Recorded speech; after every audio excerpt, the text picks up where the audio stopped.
Okay, y'all, happy Sunday.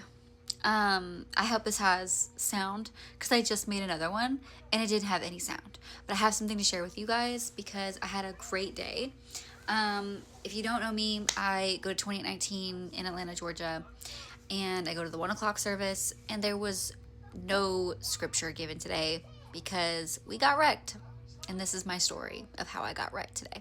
So, um, so today, I was in line and I actually met somebody, and he was just kind of telling me about his past and everything else. We were talking about the love of Christ and how we we didn't grow up with Jesus and that we had a hard time believing God, right? So fast forward to when we get into the building and spirit starts moving and everything else, and I kind of had a moment of surrender, I guess, where I kind of um I go to a certain place in the auditorium where I'm kind of by myself because like I don't want to be in view of the camera just in case I ugly cry.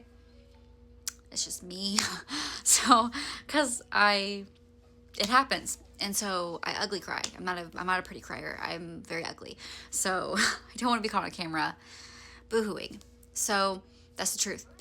So then when that happens, I'm literally on my face and I'm just having this realization of, it's not that I don't love God. I have a hard time trusting him. So much so that I'll literally run off by myself and I got this to death, even when I don't actually got this. Okay. And if that's you, this is for you.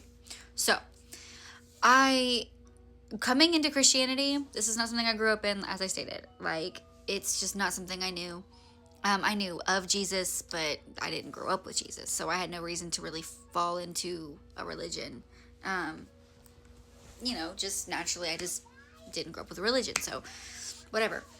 Um, one of my main takeaways, though, from it was everybody was talking about the love of Jesus, but it's really hard to find people who show you the love of Jesus, right? And I have just never really encountered anybody who truly has ever shown me the love of Christ. Like, I have never seen it.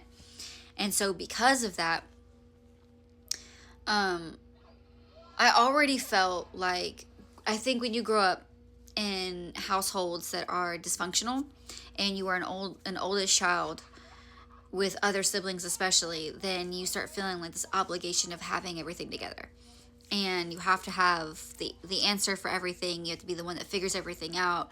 You're just go go go. You don't have time to think about your emotions. You don't have time to process your emotions.